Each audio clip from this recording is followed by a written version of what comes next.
Good morning student, welcome to the physics class. Student, yesterday we have discussed about the mutual induction. Now today we will do some numerical related to the topic and the energy density. ये जो energy density है, this topic has come in board examination in 2020 capacitor के case में भी और इसमें भी. चलिए इसको हम डिस्कस करते हैं अभी. Part 10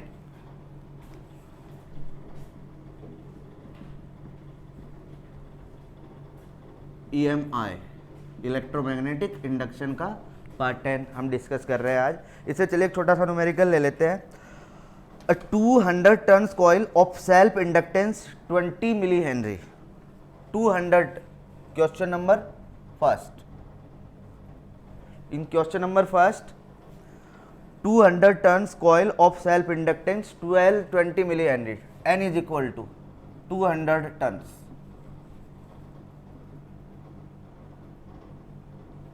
L is equal to 20 milli henry. ये गिवन है, ऐसे इसे समझ लेना कि जो भी कोइल है उसके 200 टन्स है, उसका जो गिवन इंडक्टेंस है दैट इज 20 मिली हेनरी. इसको हम कन्वर्ट कर सकते हैं. L is equal to 20 into 10⁻³ henry. अगर नीड पड़ी तो इसको यूज करेंगे, अदरवाइज इसको यूज करेंगे. ठीक है. Second milli henry carries a current of 4 milli ampere. I is also given in milli ampere. 4 milli ampere. It can be right also और converted 10⁻³ एम्पियर. ये क्वांटिटी हमें गिवन है. Okay. Find the magnetic flux link with each turn of the coil. Each turn of the coil, ध्यान से समझिएगा. Find magnetic flux linked with each turn of the coil. Each turn of the coil. चलिए आज numerical है, यहाँ पे लिख देते हैं. आज हम न्यूमेरिकल डिस्कस कर रहे हैं. इस टर्न ऑफ द कॉइल यानी कि हर टर्न में, जबकि this inductance is given for the N is equal to 200 turns and this current is given for 200 turns. तो फाई इज इक्वल टू एक, मतलब ये जो L है हम ये कहेंगे कि N फाई जो फ्लक्स है डायरेक्टली प्रोपोर्शनल टू I. तो हम क्या कह सकते हैं, N phi is equal to Li और phi is equal to Li upon N. 3 quantities given. L की वैल्यू रख लीजिए 20 into 10⁻³ into current 4 into 10⁻³ divided by 200. Okay. 10 हमें गिवन है. तो चलिए ये 10⁻⁻6 हो गया. 24 80 एक 0 से एक 0. ठीक है ना. 2 1 जा 10 0.4 यानी कि 4 इंटू 10⁻⁷. फ्लक्स का यूनिट वेबर होता है, ध्यान रखना. फ्लक्स का यूनिट वेबर. WB से इसको डिनोट करते हैं. चलिए एक न्यूमेरिकल हुआ. Now the second numerical. चलिए थोड़ा सा टिपिकल न्यूमेरिकल लेते हैं. ये इनिशियली थोड़ा सा इजी था. Now question number second. In second question, if rate of change of current of 4 ampere second inverse. देखिए क्या गिवन है हमें. Rate of change of current is given to us. Rate of change of current is equal to 4 ampere second inverse. यानी कि ये क्या value बन गई हमारी, DI upon DT 4 ampere second inverse. ये गिवन है हमें 4 ampere second inverse. Induce an EMF. Induce EMF is also given 200 milli volt. I think 20 milli volt है. This is given. EMF is also given. In a solenoid, what is the self inductance of the solenoid? ये magnitude wise हमें given है. हमें निकालना है self inductance, यानी कि L का वैल्यू हमें फाइंड करना है. Now you have to find the value of self inductance. ये 20 milli volt is equal to L हमें फाइंड करना है. ठीक है स्टूडेंट. तो देखिए हम मैग्नीट्यूड वाइज बात करेंगे, डायरेक्शन की हमें बात ही नहीं करनी है यहाँ पर. तो 20 into 10⁻³ volt this is also given di upon dt, rate of change of current, this condition. Okay, तो what is the formula? E is equal to L D I upon D T. ये magnitude, negative sign का use यहाँ पर नहीं करेंगे, L D I upon D T. E is also given 20 into 10⁻³ बस इसमें जो थोड़ा सा टिपिकल था, जो समझने वाली बात थी वो ये थी। और इसको हम किससे समझ जाएंगे? इस यूनिट से समझ जाएंगे इजीली। बहुत सारी क्वांटिटीज यूनिट से आइडेंटिफाई होती है, ये एक बहुत बड़ा लॉजिक है। इसको ना आप सबसे पहला ध्यान आप यूनिट पे ले जाया करो कि यूनिट के अकॉर्डिंग ये क्वांटिटी क्या है। कभी कभी लिखी हुई क्वांटिटी को हम इजीली आइडेंटिफाई नहीं कर पाते। 20 इंटू 10⁻³ ये गिवन है। एल की वैल्यू अपने को फाइंड करनी है, D I upon D T 4 given है, तो L is equal to 4 5 into 10⁻³ क्या यूनिट होगी इसकी? हेनरी, यानी कि 5 मिली हेनरी। दिस वन, ये क्वेश्चन हुआ हमारा।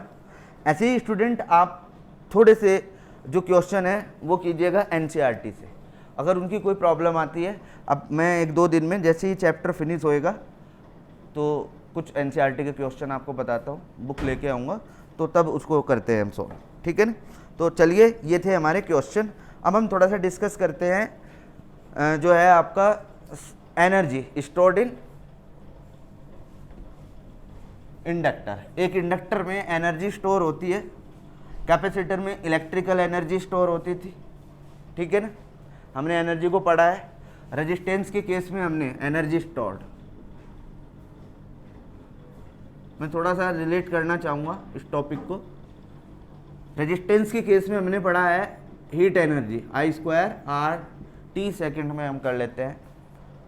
और हमने जो एनर्जी को स्टडी किया है वो कैपेसिटर के केस में जो एनर्जी थी 12 CV², ये एनर्जी को हमने स्टडी किया था 12 CV², राइट। अब जो थर्ड होगी हमारी इंडक्टर की केस में, यूएल के केस में क्या होगी, यही अपने को फाइंड करनी है। हमने कहा कि हमारे पास एक इंडक्टर है, यहाँ पर ये बैटरी लगी है, ये स्विच हो गया, तो ये मैग्नेटिक फील्ड बनाता है अपना, ये अपना सेल्फ इंडक्टेंस भी बनाता है, ये हम कर सकते हैं ऐसे बनाया। तो हमने कहेंगे कि ये कौन सी एनर्जी स्टोर करता है, तो मैं एनर्जी स्टोर्ड, कौन सी energy? Magnetic energy, magnetic energy. हम इन दोनों का कॉम्बिनेशन भी लेके चलेंगे, यूसी एंड यूएल का, ठीक है, जब हम 4th यूनिट का एंड पढ़ेंगे, यानी कि एसी के लास्ट में, वहां से फिर हमारी ईएम वेव निकल के इन दोनों का कॉम्बिनेशन, कैपेसिटर और इंडक्टर का जो कॉम्बिनेशन है वो ईएम वेव जनरेट करता है, वही हम स्टडी करेंगे 4th यूनिट के एंड पे, यानी कि एसी वाले केस में। तो हमने कहा कि ये चार्ज स्टोर होता है इसमें 2 कंडीशन होगी, एक I इज इक्वल टू 0 और एक करंट मतलब I, 0 to I हम कंसिडर करेंगे इसमें। तो जो वर्क डन होगा, सिंपल सी बात है, वर्क डन होना है, क्योंकि रेजिस्टेंस के केस में भी वर्क डन, जब चार्ज मूव करता है तो वो डिस्प्लेस होता है, किसी न किसी के अगेंस्ट चलता है, तो हम कहेंगे उसने कुछ ना कुछ वर्क डन किया। तो ये जो वर्क डन होगा W, ये क्या होता है? आंसर है Q into V, V is equal to W upon Q, ये हमने स्टडी किया है, V is equal to W upon Q, तो यहाँ पर भी W is equal to QV। अब हम क्या कह सकते हैं, I से हमने T से मल्टीप्लाई किया इसको और T से डिवाइड कर दिया, ये हम कर सकते हैं। हम इसको और सिंपल बना रहे हैं, Q upon T into T into V। Q upon T क्या होता है? I, V और T, W। ये वर्ड हमें समझ में आया, I, V, T। अब ये तो T मैंने ले लिया पूरे टाइम के लिए, टाइम T के लिए। अगर मैं इसे स्मॉल टाइम के लिए लूँ तो it will be consider like this, dW IV dt। Can we write like this, IV dt। समझना ध्यान को, मैं कह रहा हूँ कि ये टाइम स्मॉल है, स्मॉल टाइम में जो वर्क डन होगा दैट विल बी स्मॉल। ऐसा हम क्यों करना चाहते हैं? क्योंकि हमें सिंपल सी बात है, फॉर्मूला बनाना है और इसकी सिस्टम को समझना है कि किस तरीके से हम ये जस्टिफाई कर सकते हैं। तो dW is equal to IV dt, ये किसके लिए है? स्मॉल टाइम के लिए वर्क डन, ये स्मॉल टाइम के लिए वर्क डन हुआ। अगर अब हमें कंप्लीट टाइम के लिए वर्क डन निकालना है, कंप्लीट टाइम के लिए वर्क डन निकालना है, अब ये V क्या है? V EMF है E, तो इंटीग्रेशन ऑफ डी डब्ल्यू या W is equal to integration of D W integration of I. अब ध्यान से समझना, ये क्या होगा हमारा EMF क्या हो जाएगा, L D I upon D T, L D I upon D T, और साथ में डी टी रखा हुआ है, डी टी से डी टी कैंसिल, आई L कांस्टेंट है, इसको तो इंटीग्रेशन होना ही है, आई डी आई। और मैंने बोला था 0 से लेके I तक, कहाँ तक जाना है अपने को, 0 to I। जो चीज़ वेरी करती है उसी के रेस्पेक्ट में हम यहाँ पर लेके चलते हैं। तो L I का इंटीग्रेशन क्या होता है, I स्क्वायर बाय 2, ठीक है, फ्रॉम 0 to I। तो 1/2 आप बाहर लीजिए, L I स्क्वायर। तो UL क्या आया हमारा, हाफ L I स्क्वायर। तो ये दोनों क्वेश्चन 2020 में आ चुके हैं, ये 2020 में आ चुका है बोर्ड में इस बार।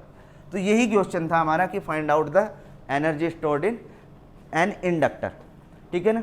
ये हमारी एनर्जी थी। अब अगर हम इसको एनर्जी डेंसिटी की फॉर्म में फाइंड करना चाहते हैं इंडक्टर के केस में, तो we can find UL upon volume, volume से हम इसको सिंपली कर सकते हैं, ठीक है ना। तो पर यूनिट वॉल्यूम हमारी यहाँ पर ये एनर्जी आ जाती है। चलिए स्टूडेंट, ये था हमारा question. Now student, tomorrow we will start new chapter, that is alternating current, और चैप्टर का नाम है AC। इस ऑल्टरनेटिंग करंट में जो हम स्टडी करेंगे वो सबसे पहला टॉपिक हमारा AC जनरेटर होगा। हमने बोला था आपको कि ऑल्टरनेटिंग, उसके पहले बेसिक कंसेप्ट हम स्टडी करेंगे, ऑल्टरनेटिंग करंट क्या है, कैसे बनती है, क्योंकि AC बनाता है जनरेटर हमारा। जनरेटर क्या बनाता है हमारा, AC जनरेट करता है।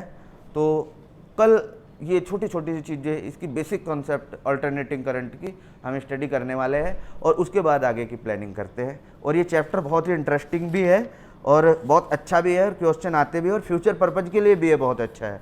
तो चलिए student, tomorrow we will start the alternating current. Till then have a nice day, thank you.